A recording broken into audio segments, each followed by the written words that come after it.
What is up, summoners, and welcome to the channel. Today, it is hard to believe that my Road to the Labyrinth series is 8 months old, coming up on 9 months old here in a couple of weeks. And ever since I put that out, there have been a lot of new characters come to the game. Technically, while I was putting that together, it was back in March. Archangel and Iceman were in the arenas. So I didn't have them, so I didn't include them in that list. So I've got them both here. We'll talk about them. But outside of those two characters, there have been 15 additional characters that have come to the game. The only two I'm not including on here is Hela and Thor Ragnarok have been announced. However, we have not had their featured arena yet, so I haven't actually played with them. So I'm not going to include them here on this list quite yet. But the purposes of this is to kind of look at the new characters that were not available back when I was doing my Road to Labyrinth series. If you have individual questions on any part of 4.1 through 4.6, please go and reference that video series that I've already put together. Now, this will be a much more condensed version, just focusing on the new characters, seeing if where they fit at, if there are good spots for them to be used in Road to the Labyrinth. So this is just kind of an addition to that series, not necessarily replacing it.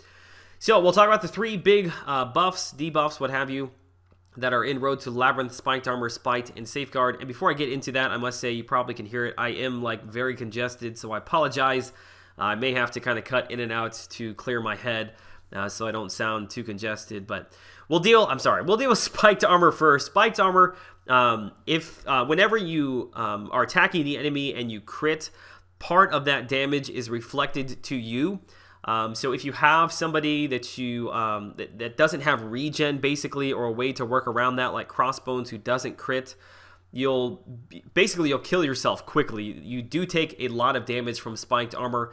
Without a safe, strong regen to work around that, you'll kill yourself very quickly. Obviously, X-23 Wolverine, I still think, are the best options for that. However, a good option that was just introduced to the game here recently was Blade. Blade has got two things going for him. When he's awakened, he's got regen that's there. You can use it whenever you want. Hold down block, eats up some of your power, turns that into regen, so you can work around the Spiked Armor damage that way. Plus, he's pairs that with good bleeds, and the bleeds obviously do damage without you risking having to attack the enemy. So there's a lot of damage that's done by the end of the fight where you didn't have to attack the enemy and risk getting the Spiked Armor. So it works. The bleeds and the regen work really well together. Blade's an excellent option for Spiked Armor. Really, the only other one here that I would mention, and I don't really like mentioning it, but technically King Groot does have regen if he's awakened. You can make it a much slower, drawn-out fight by basically just attacking while his cooldown, while he's got his regen going in his cooldown state. King Groot is in the basic arena right now, and I know a lot of people are probably picking him up. So, technically you could use him. There are a lot better options, but for purposes of this video, yes, I will put him on here.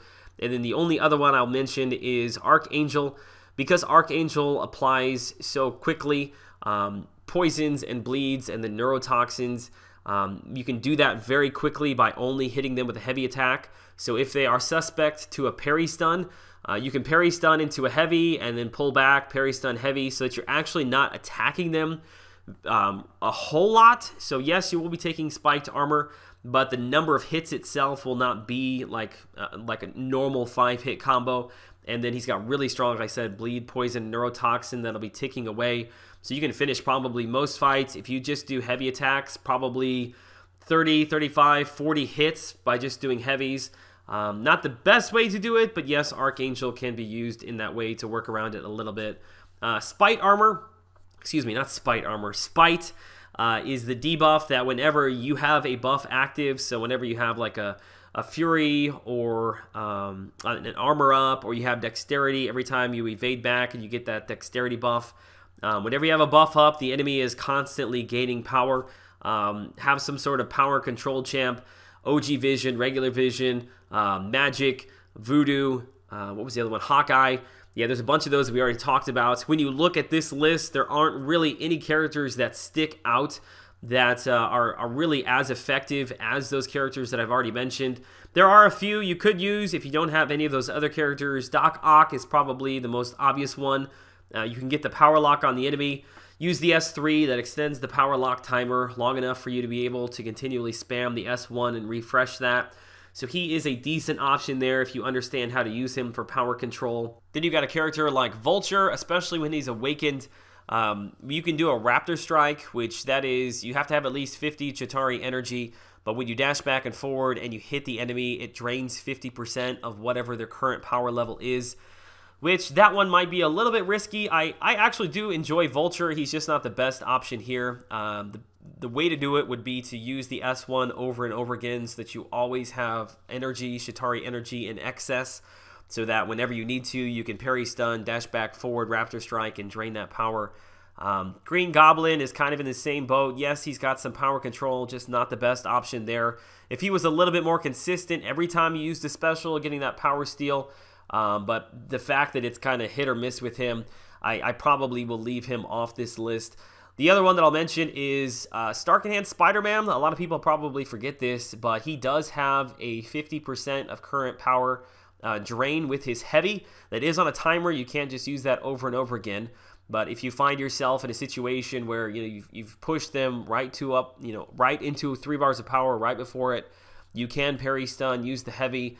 Hopefully try to bait that out because he does have those poise charges that he can taunt out specials, which that might help you kind of wait those 30 seconds till you get another power drain available to you. So really Doc Ock, Vulture, kind of Stark Enhanced Spider-Man, those are really about your only 3 options when you're looking through this character list that have any sort of power control to them. And then finally we've got Safeguard, which Safeguard, there actually are several good options here. Whenever you attack the enemy with Safeguard on, you can only do a maximum of 1% damage per hit. And the way that you work around that quickly is by using characters that can apply bleeds or poisons or incinerates, or in the case of Iceman, a cold snap. But the most common way is by applying a bleed.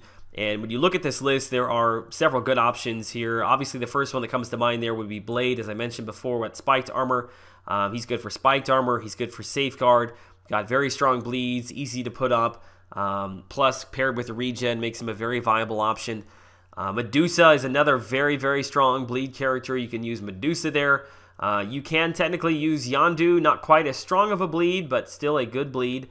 Even Nebula might be kind of a different character to use here, building up the shock charges and kind of releasing all of those. Even Stark Enhanced Spider-Man, his S2 with that shock damage is pretty good. And then finally, one of the biggest ones here, obviously would be Iceman and Archangel. I think Archangel is probably, do I want to say the best? Yeah, probably one of the best for Safeguard. There really aren't any other characters that can as quickly and as strongly apply bleed, poison, and then once that turns into neurotoxin, it's pretty much lights out. But yeah, if you look there, you've got Blade, you've got Medusa, Yondu, Nebula. I kind of hesitate using Starkey, but he is technically there. Vulture's got an Incinerate, then Iceman and Archangel.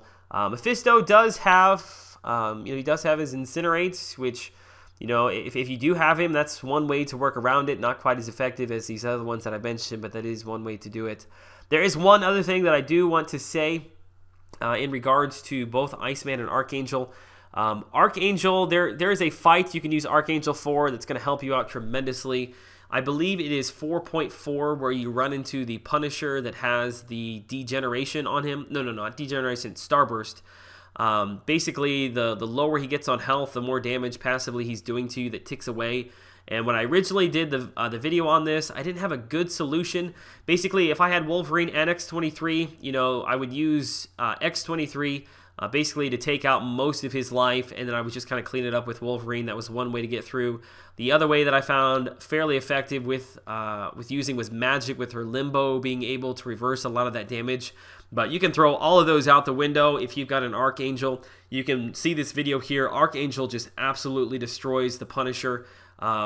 Class advantage, plus bleeds, poisons, neurotoxins, all build up very, very quickly. You can see I took him out. I think it was a total at the end here of like 35, 36 hits, which this was my very first attempt at recording it. I didn't even bother recording any other ones. If I would have tried several other fights, I'm sure I'd have had more that were cleaner than this one, but that's just kind of the point I'm trying to make. I just went in and one-shot him very, very easily. So Archangel is an excellent, excellent option, probably the best for the Punisher here in 4.4.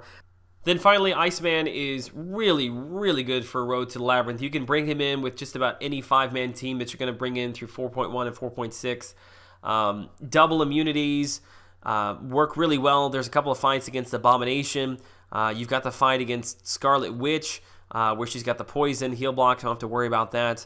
The Cold Snap allows you to not have to worry about passive evades, which there's a couple of end boss fights against Nightcrawler. He works really well there as well. Safeguard, obviously I mentioned, you can work around a lot of that with Cold Snap, with the frostbite damage that he's placing on the enemy. So there's just a lot of utility built into Iceman for any of the immunity champs that I mentioned in the series. I think I talked a lot about Ultron and Vision. Yeah, you can substitute Iceman in there very, very effectively as well.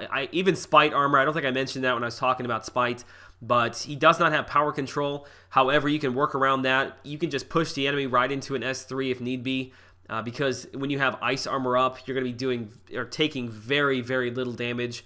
And if you play a little bit passively, but allow your ice armor to build back up, or use an S3 to get it pushed right back up, you can just go right back in aggressively and attack and push them right back to another S3. You'll be totally fine. You could probably do that like 100 times in a fight and not die.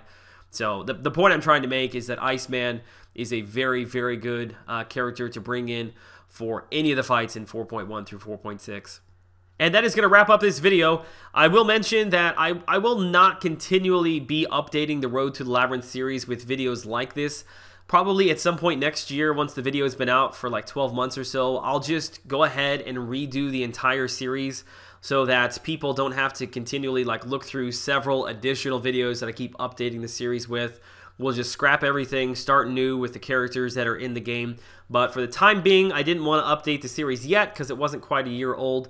But I feel like it has been enough time passed by. We've had enough new characters come to the game that it was time to update that. So hopefully this has been a help to you. Like I said, if you have any individual questions in the Road to the Labyrinth, do go and reference those videos, and if you still have further questions, you can hit me up on Twitter, leave a comment in the comment section, obviously, or you can join my Discord server, which the link is in the description. Would be more than happy to help you out the best I can there.